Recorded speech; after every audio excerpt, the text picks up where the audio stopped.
సహోదరులారా, మత్తయి సువార్త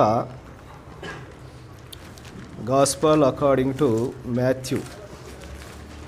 మత్తయి సువార్తలో ఒక వచనాన్ని మనం చదువుకుందాం.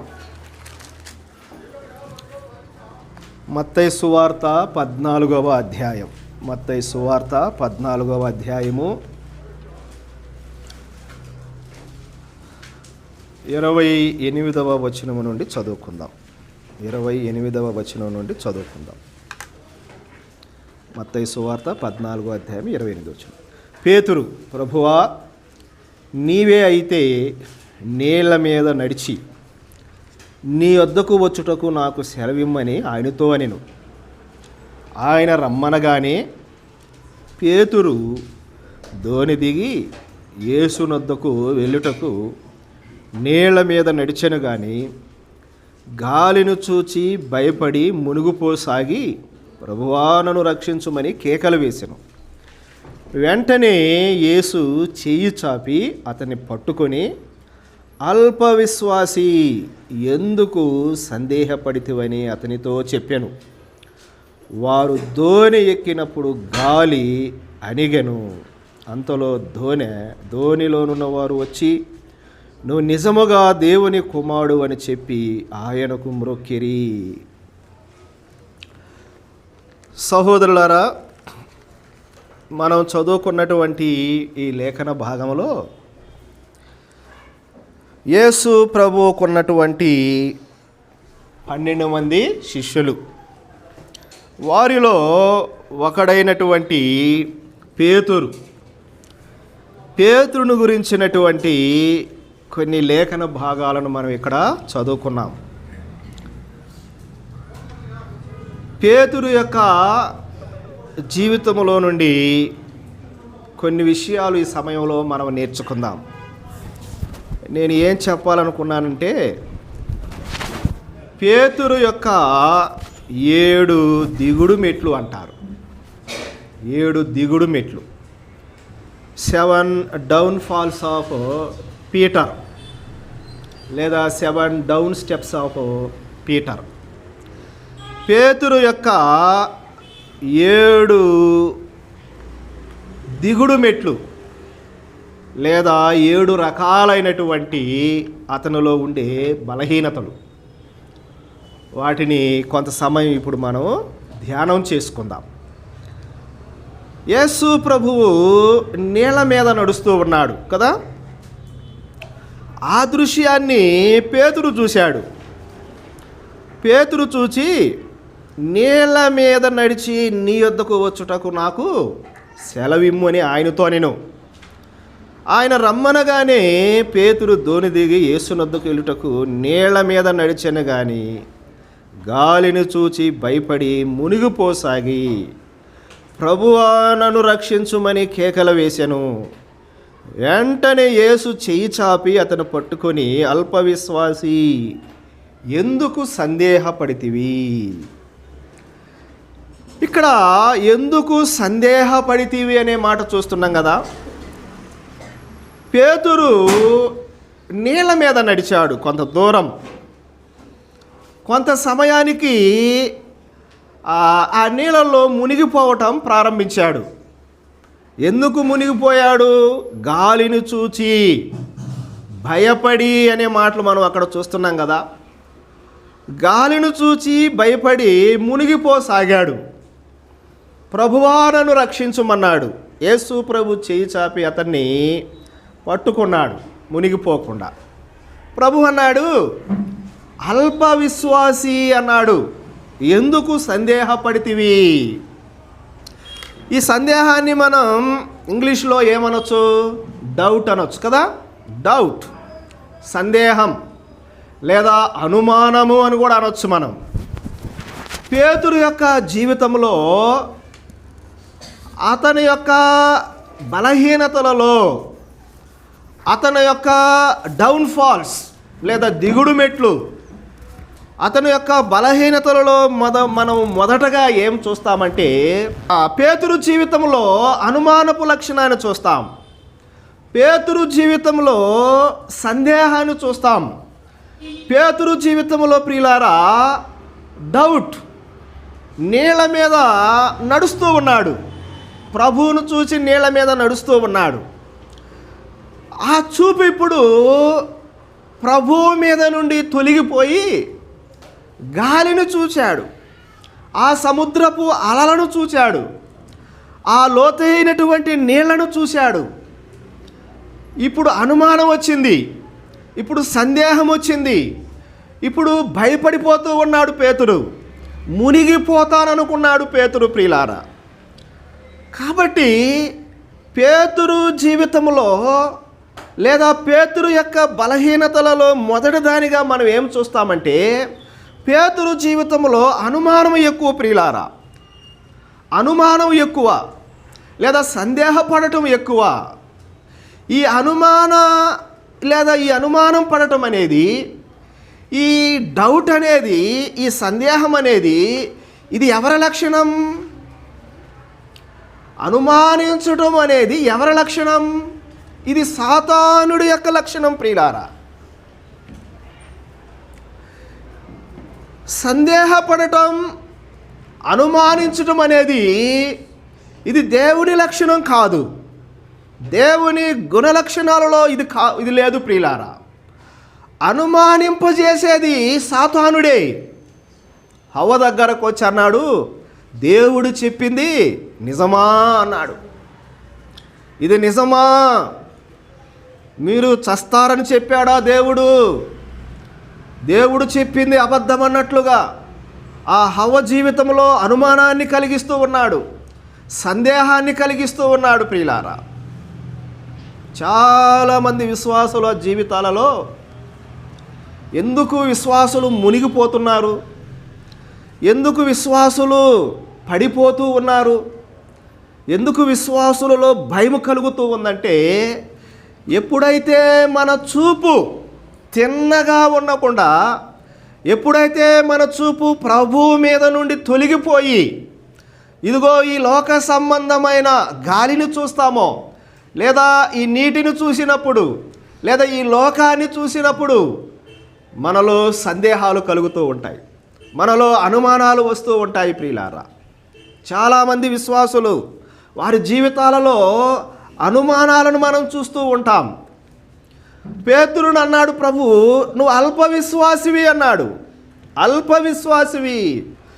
అవిశ్వాసం అనేది విశ్వాసుల జీవితాలలో కనపడకూడదు ప్రియులారా. ఆయన అన్నాడు, మనము పేరుకు విశ్వాసులమే, వీఆర్ బిలీవర్స్. మనము ఎలాంటి బిలీవర్స్ అన్నాడంటే ఆయన, వీఆర్ అన్బిలీవింగ్ బిలీవర్స్ అన్నాడు. అన్బిలీవింగ్ బిలీవర్స్, అవిశ్వాసపు విశ్వాసులం అంట మనం. ఏ విశ్వాసులము? అవిశ్వాసపు విశ్వాసులం. పేరుకు విశ్వాసులమే, విశ్వాసులముగా మనం పిలువబడుతూ ఉన్నాం. కానీ మన జీవితం అంతా అనుమానాలతో నిండి ఉంటుంది ప్రియులారా. మన జీవితం అంతా సందేహాలే, మన జీవితం అంతా డౌట్స్. దేవుని వాక్యంలో మనం చూస్తాం, చెరసాలలో వేయబడిన పేతురు కోసం సంఘమంతా ఏమి చేస్తూ ఉంది? ప్రార్థన చేస్తూ ఉంది. ప్రార్థన, అత్యాసక్తితో ప్రార్థన చేస్తున్నారు కదా, ఆసక్తితో ప్రార్థన చేస్తూ ఉన్నారు. పేతురును విడుదల చేయమని ప్రార్థన చేస్తున్నాడు. వారి ప్రార్థనను దేవుడు ఆలకించాడు. పేతురు విడుదలయ్యాడు. ఇప్పుడు తలుపు తడుతూ ఉన్నాడు పేతురు వచ్చి. రోదే అని ఒక చిన్నది వచ్చి పేతురు స్వరాన్ని నేను విన్నానని చెప్పింది. వాళ్ళన్నారు, ఏమన్నారు? నువ్వు పిచ్చిదానివి, పేతురు రావటం ఏంటి ఇక్కడికి? పేతురు ఎక్కడున్నాడు? చెరసాలలో ఉన్నారు. కానీ వాళ్ళు ఏమని ప్రార్థన చేస్తున్నారు? చెరసాలలో నుంచి విడిపించు ప్రభు అని ప్రార్థన చేస్తున్నారు, ఆసక్తితో ప్రార్థన చేస్తున్నారు. కానీ పేతురు విడుదల చేయబడితే వారు ఆ విషయాన్ని నమ్మటం లేదు, వారు ఆ విషయాన్ని సందేహిస్తూ ఉన్నారు, వారు ఆ విషయాన్ని అనుమానిస్తూ ఉన్నారు. విశ్వాసులే ప్రార్థన చేస్తున్నారు, పేతురు విడుదల కొరకు అత్యాసక్తిగా ప్రార్థన చేస్తున్నారు. కానీ పేతురు బయటికి వస్తాడన్న ఆ విశ్వాసము, ఆ నమ్మకము వారి జీవితాలలో లేదు ప్రియులారా.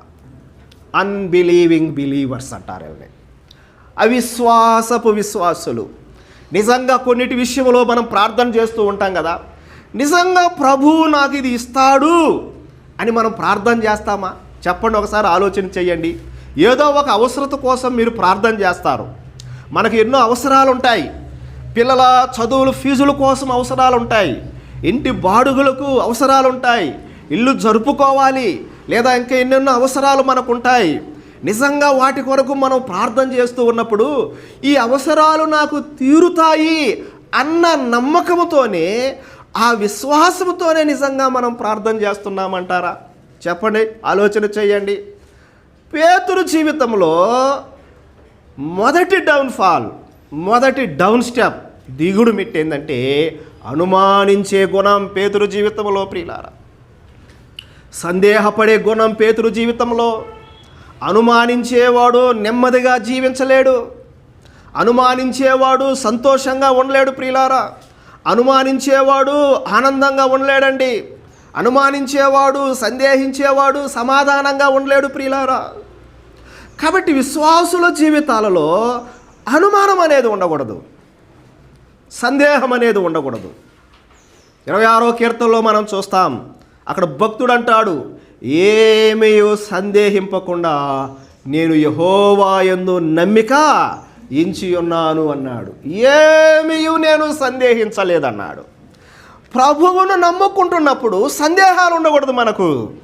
ఆయన్ని పూర్తి విశ్వాసముతో ఆయన యందు మన విశ్వాసం ఉంచాలి. ప్రియులారా, సందేహించేవాడు ఎలా ఉంటాడంట, అనుమానించేవాడు ఎలా ఉంటాడు చూడండి. యాకోబు పత్రికలో ఒక మాట మనం చదువుకుందాం.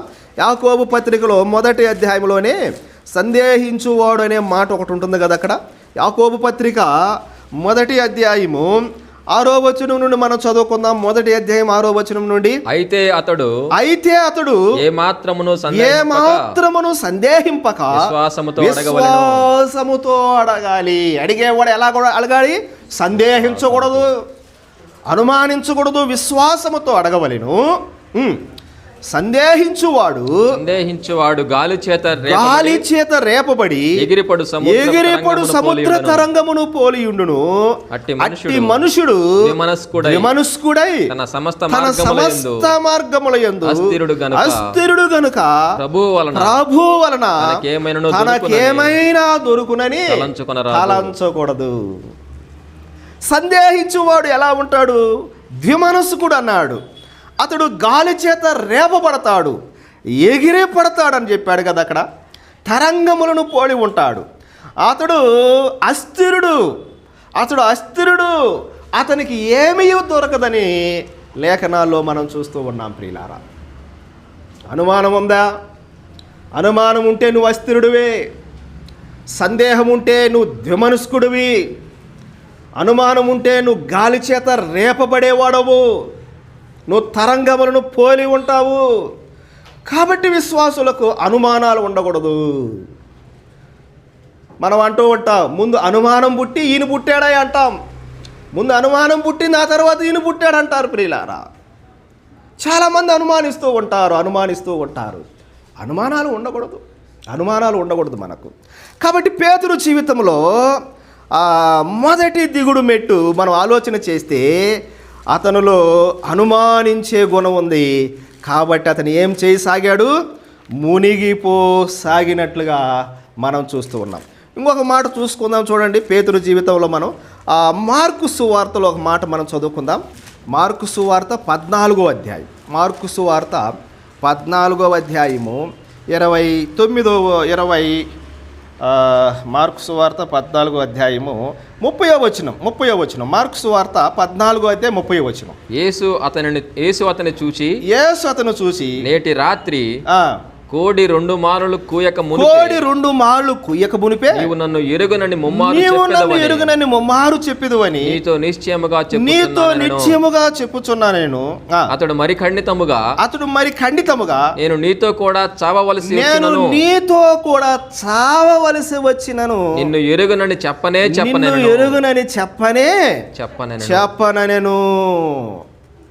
ఇక్కడ పేతురు యొక్క రెండవ బలహీనతను మనం చూస్తూ ఉన్నాం. ప్రియులారా, ప్రభు అన్నాడు,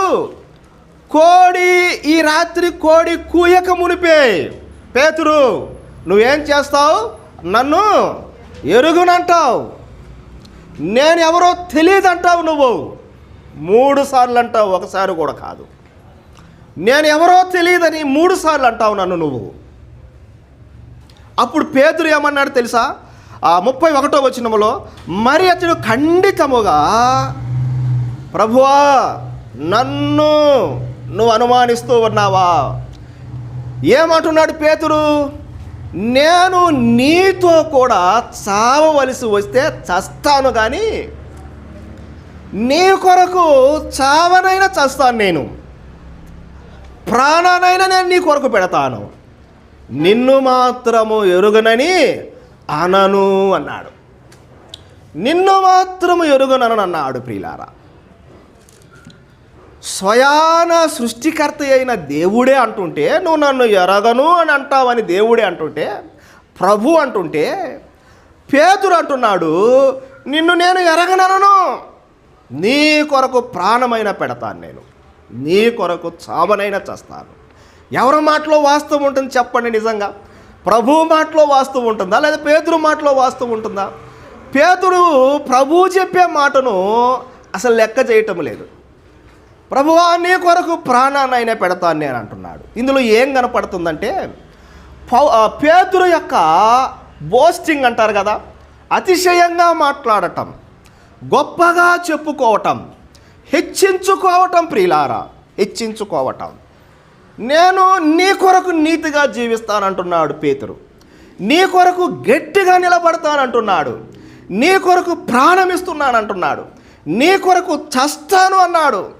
నిన్ను నేను ఎరగను అన్నాడు. ఎరగనని చెప్పను అన్నాడు. అతిశయపు మాటలు, బోస్టింగ్, గొప్పల చెప్పుకోవటం. విశ్వాసులలో మనము ఈ బోస్టింగ్స్ను చూస్తూ ఉన్నాం. ఈ దినాలలో సేవకులలో కూడా ఈ గొప్పలు మనం చూస్తూ ఉన్నాం. ఈ గొప్పలు మనం చూస్తూ ఉన్నాం. కొంతమంది రెవరెండ్, డాక్టర్, మోస్ట్ రెవరెండ్. ఇదంతా పేతురు యొక్క లక్షణాలే. ఇవన్నీ పేతురు యొక్క లక్షణాలే. కొంతమంది వాళ్ళే ప్రసంగాలు చేస్తూ ఉంటారు. జాన్ వెస్లీ గారు ఒక ప్రసంగం చేశాడు. ఎవరో హైదరాబాద్ వచ్చి ఆమె మైకు తీసుకొని వీళ్ళు వేస్తున్నారు మైకు, దీని మీద నీ ఒపీనియన్ చెప్పని.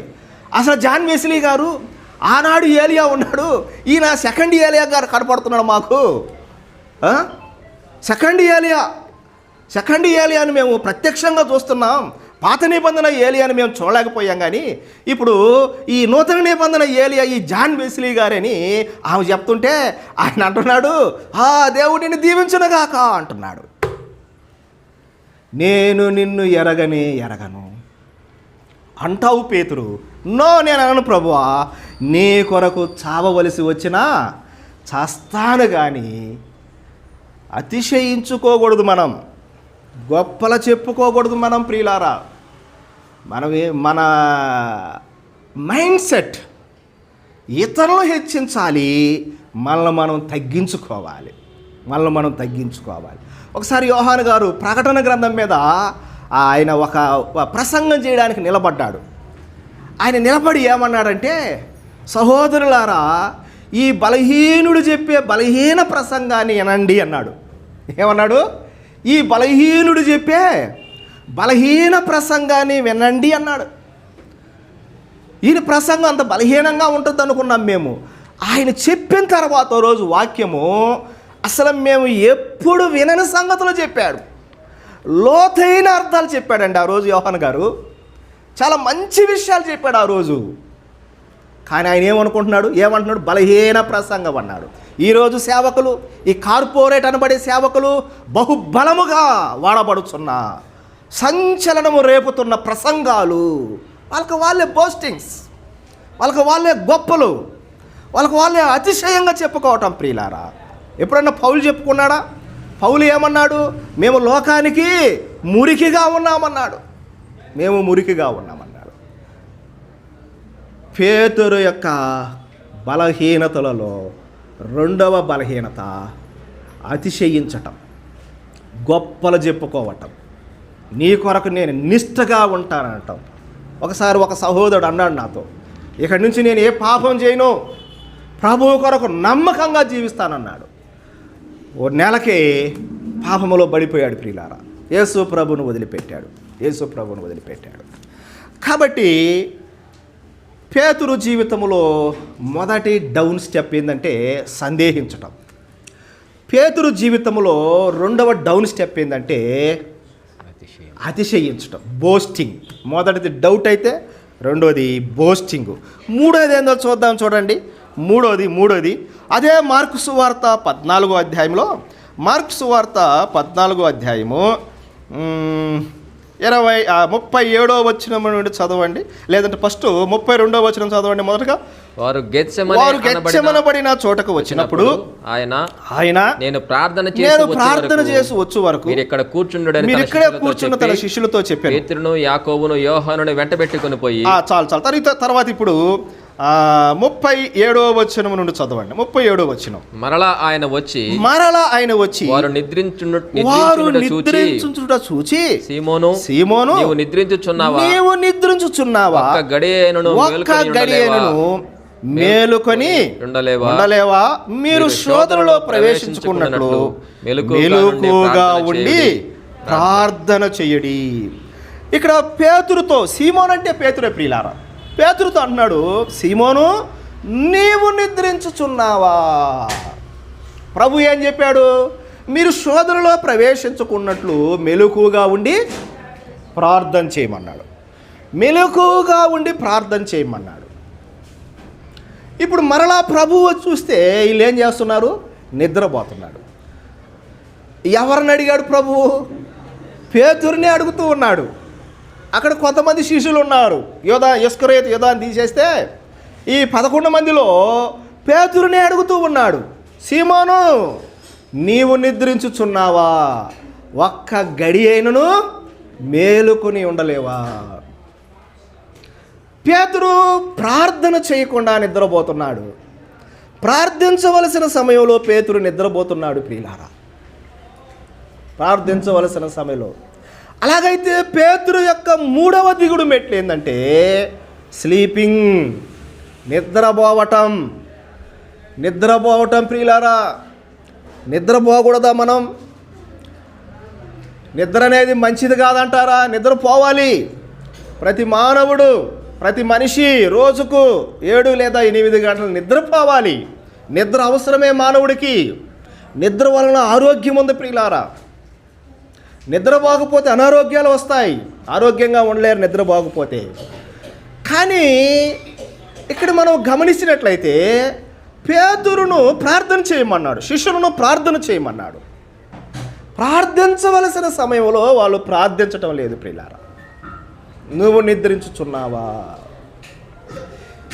ఇది శారీరక సంబంధమైన నిద్రే కానీ స్పిరిచువల్ స్లీపింగ్ ఉంది, ఆత్మ సంబంధమైన నిద్ర కూడా ఉంది. ఆత్మ సంబంధమైన నిద్ర అంటే ఏమిటి? కొన్నిసార్లు మనం నిద్రించకూడని సమయంలో కూడా నిద్రిస్తూ ఉంటాం. ప్రభువును ప్రార్థించవలసిన సమయంలో నిద్రిస్తూ ఉంటాం. ప్రభువుకు సమయము ఇవ్వవలసిన సమయంలో నిద్రిస్తూ ఉంటాం. వాక్యము చదవవలసిన సమయంలో నిద్రిస్తూ ఉంటాం. ప్రభువు పని చేయవలసిన సమయంలో నిద్రిస్తూ ఉంటాం. ఆరాధించవలసిన సమయంలో నిద్రిస్తూ ఉంటాం ప్రియులారా. ఇప్పుడు యోనా ఉన్నాడు కదా, యోనా గ్రంథములో తుఫాను రేగింది, ప్రమాదములో ఉన్నారు వాళ్ళు. నిజంగా ఆ సమయంలో ఆ ఓడలో ఉన్న వారందరూ వారి వారి దేవతలకు ప్రార్థన చేస్తున్నారు. యోనా కూడా ఏం చేయాలి? లేచి ప్రార్థన చేయాలి. వారు వచ్చి అంటున్నారు, ఓయి నిద్రపోతా, నీకేమొచ్చినది? నువ్వు లేచి నీ దేవుణ్ణి ప్రార్థించు. ప్రమాదములో ఉన్నారు, అవసరతలో ఉన్నారు, వారికి ఇప్పుడు క్షేమం కావాలి. ఆ టైంలో నిద్రపోతున్నాడండి యోనా గారు. అందుకే నిద్రపోతా అన్నారు వాళ్ళు, నిద్రపోతా అన్నారు. కాబట్టి మానవుడికి నిద్ర అవసరమే కానీ శరీర సంబంధమైన నిద్ర, ఆ నిద్ర ఎప్పుడు నిద్రపోవాలో అప్పుడు నిద్రపోవాలి. కొన్నిసార్లు అలసట ఉండొచ్చు, అలసట ఉంటే కాస్త ఎక్కువే నిద్రపోతారు. కానీ ఆరోగ్యంగా ఉండి అన్నీ బాగున్న ఒక విశ్వాసి తెల్లవారుజామున పొద్దు ఎక్కి 9 దాకా 8 దాకా పనుకొని నిద్రపోకూడదు ప్రియులారా. కాబట్టి పేతురు ప్రార్థించకుండా నిద్రపోతూ ఉన్నాడు. మనం శోధనలో ప్రవేశించకుండా ఉండాలంటే ప్రార్థన చేయాలి బాగా. మనం ప్రార్థన చాలా అవసరం ప్రియులారా, చాలా అవసరం. కొంతమంది ప్రార్థన కోసం తమ పనులు పక్కన పెట్టేస్తారు, అవసరమైతే తమ ఉద్యోగాలనే పక్కన పెట్టేస్తారు, కొన్నిసార్లు కుటుంబాన్ని పక్కన పెడతారు ప్రార్థన కోసం. ప్రార్థన చేయండి, అద్భుతాలు చూస్తాం. మనము ఈ లోకంలో జీవిస్తున్నప్పుడు ప్రార్థన ద్వారా అద్భుతాలు చూస్తాం మనం ప్రియులారా. కాబట్టి పేతురు జీవితంలో 3వ దిగుడు మెట్టేంది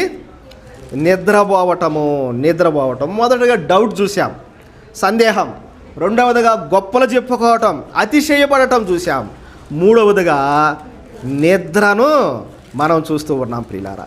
తర్వాత మనం ఆలోచన చేద్దాం పేతురు జీవితంలో తర్వాత కొన్ని దిగుడు మెట్లు మనం ఆలోచన చేద్దాం. చూడండి, లూకాసు వార్త 23వ అధ్యాయం. లూకాసు వార్త 23వ అధ్యాయం, 23వ అధ్యాయము లేదు 22వ అధ్యాయము 50వ వచనం చదవండి. లూకాసు వార్త 22వ అధ్యాయము 50వ వచనం. అంతలో వారిలో ఒకడు ప్రధాన యాజకుని దాసుని కొట్టి వాని కుడి చెవి తెగ నరికెను. వాడంటే ఎవరు? పేతురే. పేతురు ఏం చేశాడు? ప్రధాన యాజకుని చెవిని ఏం చేశారు? తెగ నరికాడు. ఆ ప్రధాన యాజకుడు దాసుడి పేరుని తెలుసా? మల్కు అని ఉంటుంది కదా. మల్కు చెవిని ఏం చేశాడు ఈ పేతురు? ఆయన్ని పట్టుకోవడానికి వచ్చారని చెప్పి కత్తి తీసి చెవిని కొట్టాడు, తెగ నరికాడు, అతను కొట్టాడు ప్రియులారా. ప్రభు అన్నాడు, ఆ చెవిని తీసుకొని మళ్ళీ అతికిచ్చి, పేతురు ఈ సమయమున నా తండ్రిని వేడుకుంటే పరలోకము నుండి 12,000 సైన్య ఊహాలు నాకు పంపించడా? కత్తి నీ వరలో ఉంచు, కత్తి పట్టినవాడు కత్తితోనే అంతమైపోతాడు. పేతురులో ఉన్నటువంటి 4th డౌన్ స్టెప్ ఏంటంటే కొట్టటం ప్రియులారా. ఏం చేయటం? కొట్టటం. స్మైట్ అంటారు ఇంగ్లీష్లో, లేదా బీటింగ్ అంటారు ఇంగ్లీష్లో. పేతురు ఒక అపోస్తలుడు, పేతురు యేసు ప్రభు శిష్యుడు, పేతురు ప్రభు కోసం జీవించేవాడు, ప్రభు కోసం ప్రాణం పెడతానన్నాడు, నేల మీద నడిచాడు పేతురు. అలాంటి పేతురు, విశ్వాసి అయినటువంటి పేతురు పక్కనున్న మనిషిని కొట్టినట్లుగా మనం చూస్తూ ఉన్నాం ప్రియులారా. కొట్టాడు. ఏమండి, విశ్వాసులు కొట్టుకోవచ్చా? చెప్పండి మీరు. విశ్వాసులు కొట్టుకోవచ్చా? చెప్పాలి మీరు. ఈ మధ్య యూట్యూబ్లో చూశాను నేను, మైకులు ఉంటాయి కదా, మైకులు తీసుకొని కొట్టుకుంటున్నారండి. నెల్లూరులో మైకులు తీసుకొని కొట్టుకున్నారు వాళ్ళు. ఏమిటి విషయం అంటే, ఈ చందాల దగ్గర, ఈ ఆస్తుల దగ్గర ప్రియులారా, ఈ పదవుల దగ్గర విశ్వాసులు, అసలు వాళ్ళ పెద్ద చాలా మంచి సేవకుడు, ఆయన మంచి దైవజనుడు, ఆయన భక్త్ సింగ్ గారు. ఇప్పుడు ఆ సహవాసం ఎలా అయిందంటే, నేనే వాళ్ళు చెడ్డగా మాట్లాడటం లేదు, మైకులు తీసుకొని కొట్టుకుంటున్నారు ప్రియులారా.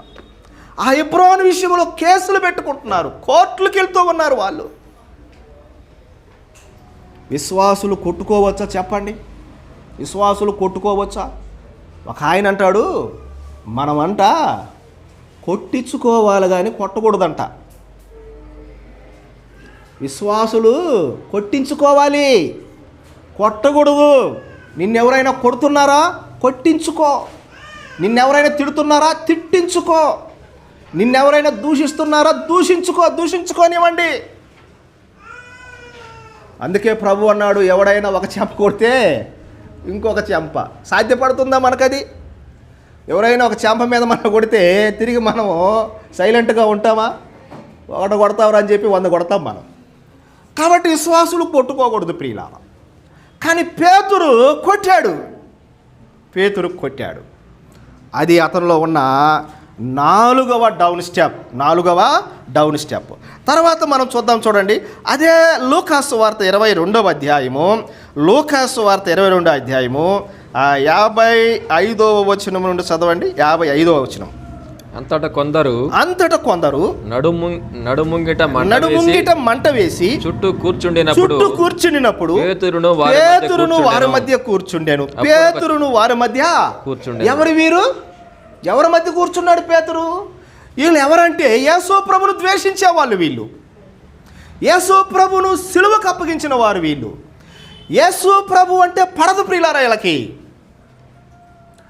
యేసు ప్రభువును సిలువకు అప్పగించిన వారి మధ్య, యేసు ప్రభువును దూషించే వారి మధ్య, నడుముంగిట వారి మధ్యన కూర్చునెను. Peter sat with ungodly people. ఎవరితో కూర్చున్నాడు? దేవునిని ఎరగని ప్రజలతో, లేదా దైవ సంబంధము కాని ప్రజలతో, దేవుణ్ణి దూషించే ప్రజలతో, ప్రభువును సిలువకు అప్పగించిన ప్రజలతో వారి మధ్య పోయి కూర్చున్నాడు పేతురు. ఇది పేతురు యొక్క 5th డౌన్ఫాల్, 5వ దిగుడు మెట్టు. విశ్వాసులు, అన్గాడ్లీ పీపుల్ ఉంటారు కొంతమంది, దైవ భయము లేని ప్రజలు ఉంటారు, దైవ భక్తి లేని వారు ఉంటారు, విశ్వాసులు కాని వారు ఉంటారు, లోక సంబంధులు, ప్రభువును దూషించేవారు. ప్రియులారా, అవిశ్వాసులతో స్నేహం చేయకూడదండి. మనం అవిశ్వాసులతో కూర్చోకూడదు ప్రియులారా. వారితో విజ్జోడిగా ఉండకూడదు, వారితో సహవాసము చేయకూడదు. స్కూల్స్లో కానీ, కాలేజెస్లో కానీ, ఇంకా పనిచేసే కంపెనీల్లో కానీ ఎవరితో మన ఫ్రెండ్షిప్, ఎవరితో మన ఫెలోషిప్, స్టూడెంట్స్ కూడా అర్థం చేసుకోవాలి. స్టూడెంట్స్, మీరు మీ స్కూల్స్లో, మీ కాలేజెస్లో ఎవరితో మీరు స్నేహాలు చేయాలి, మీరు ఎవరితో ఫ్రెండ్షిప్ చేయాలి. మీరు ఆ బూతు మాటలు మాట్లాడే వారితో సహవాసం చేశారనుకోండి, బూతు మాటలు మాట్లాడేవారితో మీరు సహవాసం చేశారనుకోండి, 6 నెలల తర్వాత వారి బూతు మాటలు మీకు వస్తాయి. 6 నెలల తర్వాత వారి బూతు మాటలు మీకు వస్తాయి. అందుకని ఇంగ్లీష్లో ఒక సామెత ఉంది, if you tell your friend I will tell about you అంటాడు కదా. నీ స్నేహితుడు ఎవరో చెప్పు, నేను నీ గురించి చెప్తానంటాడు. కాబట్టి ప్రియులారా, మనం ఎవరితో స్నేహం, ఎవరితో సహవాసం, అవిశ్వాసులతో విజ్జోడిగా, అవిశ్వాసులతో సహవాసాలు, అవిశ్వాసులతో స్నేహాలు. మన సహవాసం, మన స్నేహాలు విశ్వాసులతో ఉండటం క్షేమకరం, పరిశుద్ధులతో ఉండటం క్షేమకరం. ప్రభు పిల్లలతో మనం సహవాసం చేయాలి. అవిశ్వాసులతో కూర్చోకూడదు ప్రియులారా, అవిశ్వాసులతో కూర్చోకూడదు. కాబట్టి పేతురు యొక్క 5th డౌన్ఫాల్, అదిగో ప్రభువును దూషించే వారితో కూర్చున్నాడు. 6వది మనం చూద్దామా? 6వది అదే లూకాసు వార్త 22వ అధ్యాయము 56వ వచనం కూడా చదవండి. 56వ వచనం, 22వ అధ్యాయం 56వ వచనం. అప్పుడు ఒక చిన్నది ఆ మంట వెలుతురులో అతడు కూర్చుండట చూచి అతని తేరు చూచి వీడును అతనితో కూడా ఉండెనని. 58వ వచనం. మరికొంతసేపటికి మరియొకడు అతను చూచి నీవును వారిలో ఒకడవనగా పేతురు ఓయి నేను కానెను. ఆ 12 మందిలో నువ్వు ఒకడవ కాదా? ఆ ప్రభు శిష్యుల్లో నువ్వు ఒకడవ కాదా అని అంటే పేతురు అన్నాడు, ఆయన ఎవరో నాకు. అంతకుముందు ఏమన్నాడు? నీ కొరకు నా ప్రాణాన్ని పెడతానన్నాడు, నీ కొరకు చావవలసి వస్తే చస్తానన్నాడు. ఇప్పుడు ఆ యేసు ప్రభు ఎవరో నాకు తెలియదు అంటున్నాడు. డినయల్ అంటారు దీన్ని. 6వ దిగుడు మెట్టు, 6th డౌన్ఫాల్. పేతురు జీవితంలో ఏం చూస్తున్నామంటే, ఆయన ఎవరో నాకు తెలియదు. చూశాడా ఎంతగా పడిపోయాడో పేతురు, ఎంతగా పడిపోయాడో. యేసు ప్రభు ఎవరో నాకు తెలియదు అంటున్నారండి. యేసు ప్రభు ఎవరో నాకు తెలియదు అంటున్నారు. నిజంగా మనం కూడా ఈ విషయంలో ఎంతో తప్పిపోతూ ఉన్నాం. ఎవరైనా మనల్ని ఏదైనా ప్రశ్నించినప్పుడు, లేదా ఒక ఆఫీసుల్లో కానీ, స్కూల్స్లో కానీ, కాలేజీలో కానీ ఎవరైనా మనల్ని ప్రశ్నించినప్పుడు మనము క్రిస్టియన్ అని చెప్పుకోవడానికి మనం సిగ్గుపడతాం. నేను ఒక విశ్వాసిని అని చెప్పుకోవడానికి సిగ్గుపడతాం. ఇప్పుడు ఎవరైనా నిన్ను ఏదైనా ఒక తప్పు చేయమని ప్రేరేపించినప్పుడు నువ్వేం చెప్పాలి? మనం ఏం చెప్పాలి? నేను క్రిస్టియన్ని, నేను ప్రభువుని నమ్ముకున్నాను, నేను దేవుణ్ణి నమ్ముకునేవాడిని, నేను ఆరాధనకి వెళ్ళేవాడిని, చర్చికి వెళ్ళేవాడిని, అలాంటి తప్పు నేను చెయ్యను, అలాంటి పాపము నేను చెయ్యను. నేను ఒక క్రిస్టియన్ను, నేను ఒక విశ్వాసిని, ఒక ప్రభువుని నమ్ముకున్నానని చెప్పుకోవడానికి సిగ్గుపడతాం. మనం ప్రభువుని నమ్మడానికి చెప్పుకోవడానికి సిగ్గుపడతాం ప్రియులారా. మనుషుల ముందు ధైర్యంగా ఒప్పుకోం మనం ఆయన్ని. కొంతమంది బైబిల్ పట్టుకోవడానికి సిగ్గుపడతారు ప్రియులారా, బైబిల్ పట్టుకోవడానికి కూడా సిగ్గుపడతారు. ఆయన ఎవరో నాకు తెలియదు, ఆయన ఎవరో నాకు తెలియదు. నేను ఈ మధ్య వింటూ ఉన్నాను, చాలామంది క్రైస్తవులు రిజిస్టర్లో ఒక పేరు ఉంటుంది, చర్చిలో ఒక పేరు ఉంటుందండి. అదేందో నాకు అర్థం కాదు. ఎందుకు అలా పేర్లు పెట్టుకుంటున్నారు? చర్చిలో ఒక పేరుతో పిలువబడతారు, రిజిస్టర్లో ఒక పేరు పిలువబడతారు ప్రియులారా. ఇది ఒక రకంగా యేసు ప్రభుని ఎరగనట్టు. ఎన్ని మాటలు చెప్పాను నేను, ఇప్పుడు ముగిచేస్తున్నానులే. మొదటి చెప్పండి, సందేహించడం, డౌట్. రెండోది ఏం చెప్పాను? అతిశయించడం, బోస్టింగ్. మూడోది ఏం చెప్పాను? నిద్రపోవటం, స్లీపింగ్. నాలుగోది ఏం చెప్పాను? కొట్టడం, స్మైటింగ్. ఐదోది ఏం చెప్పాను? అవిశ్వాసులతో కూర్చోవటం, అవిశ్వాసులతో స్నేహం చెప్పటం. ఆరోది ఏం చెప్పాను? యేసు ప్రభువును తృణీకరించడం. ఏడోది చెప్పి నేను ముగిస్తాను. 22వ అధ్యాయంలోనే లూకాసు వార్తలో 54వ వచనములో ఏముంటుందంటే, వారు ఆయన్ను పట్టి ఈడ్చుకొని పోయి ప్రధాన యాజకుని ఇంటిలోనికి తీసుకొని పోయి పేతురు దూరముగా వారి వెనుక వచ్చుచుండెను. పేతురు ఎక్కడి నుంచి వస్తున్నాడు? దూరముగా. ఎవరికి దూరంగా? యేసు ప్రభుకు దూరంగా. ప్రభు ఎక్కడో ఉన్నాడు, వారికి దూరంగా ఎక్కడో వెనక నుండి వస్తూ ఉన్నాడు. అంటే ఇప్పుడు ఆ డిస్టెన్స్ ఏమైపోయింది? పెరిగిపోయింది. ఆ దూరం పెరిగిపోయింది ప్రియులారా. ఇప్పుడు ప్రభువుకు సమీపంగా లేడు, ప్రభువుకు దగ్గరగా లేడు. ఇప్పుడు ప్రభువుకు దూరం అయిపోయాడు, ప్రభువుకి దూరం అయిపోయాడు. 7వ డౌన్ఫాల్, 7వ డౌన్ స్టెప్ పేతురు జీవితంలో ప్రభువుకు దూరం అయిపోవటం. ప్రభువుకి ఏమైపోవటం? దూరం అయిపోవటం. చాలామంది విశ్వాసులు కూడా రాను రాను ఏమైపోతున్నారు? ప్రభువుకే దూరం అయిపోతున్నారు, ప్రభువును విడిచిపెట్టేస్తున్నారు. మాకొద్దా ప్రభు అంటున్నారు, మాకొద్దా చర్చ్ అంటున్నారు, అసలు ఆ దేవుడే మాకొద్దా, మతమే మాకొద్దా అంటున్నారు. ప్రభువుకు దూరం అయిపోవటం. 7 రకాలుగా పడిపోయాడు కదా పేతురు. ఎన్ని రకాలుగా? 7 రకాలుగా పడిపోయాడు కదా. సామెతల గ్రంథంలో ఒక మాట ఉంది, నీతిమంతుడు 7 సార్లు పడినా తిరిగి లేస్తాడు. నీతిమంతుడు 7 సార్లు పడినా తిరిగి. పేతురు నీతిమంతుడే, 7 సార్లు పడ్డాడు, కానీ తిరిగి ఏం చేశాడు? లేచాడు. విశ్వాస అయితే లేస్తాడు, రక్షణ పొందిన వాడైతే లేస్తాడు, నీతిమంతుడైతే లేస్తాడు. పేతురు నీతిమంతుడు కాబట్టి 7 సార్లు పడిపోయినా తిరిగి లేచాడు. కోడి కూసింది, నేను ఎవరో నాకు తెలియదు అన్నాడు. 3 సార్లు కోడి కూయగానే పేతురుకి లైట్ వెలిగింది, పశ్చాత్తాపడ్డాడు కదా పేతురు. ఏడ్చాడు పేతురు, ప్రభువు దగ్గర ఒప్పుకున్నాడు తన పాపాన్ని.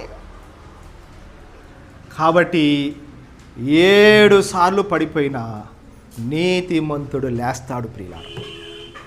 ఒకవేళ నువ్వు పొరపాటున, నేనేం దీన్ని ఎంకరేజ్ చేయటం లేదు, చెబుతున్నాను, పొరపాటున ఒక సినిమా చూసావనుకో, ప్రభువా తప్పు అయిపోయిందయ్యా చూశాను, నన్ను క్షమించను, క్షమిస్తాస్తాడు ప్రభు. ప్రతిసారి క్షమిస్తాడులని అదే పాపం చేయకూడదు. ప్రభువా ఇదిగో బూతు మాటలు మాట్లాడానయ్యా, వచ్చిందయ్యా నా నోటికి, పొరపాటు అయిపోయింది ప్రభువా క్షమించమంటే క్షమిస్తాడు ప్రభు, క్షమిస్తాడు ఖచ్చితంగా. ప్రభువా నువ్వు కొట్టాను, తప్పైపోయింది ప్రభువా, క్షమిస్తాడు. ఏం తప్పు లేదా, క్షమిస్తాడండి. నువ్వు పడిపోయినా క్షమిస్తాడు ప్రభువు. కానీ నువ్వు లేవాలి. నేను ప్రతిసారి క్షమిస్తున్నానని చెప్పి మళ్ళీ చేసే పాపాన్ని చేయకూడదు ప్రియులారా. కాబట్టి పేతురు జీవితంలో నుండి మనం నేర్చుకునే పాఠాలు, ఒకవేళ పడిపోయినా మనం తిరిగి లేవాలి. ప్రభు ఈ మాటలు మన కొరకు దీవించును గాక.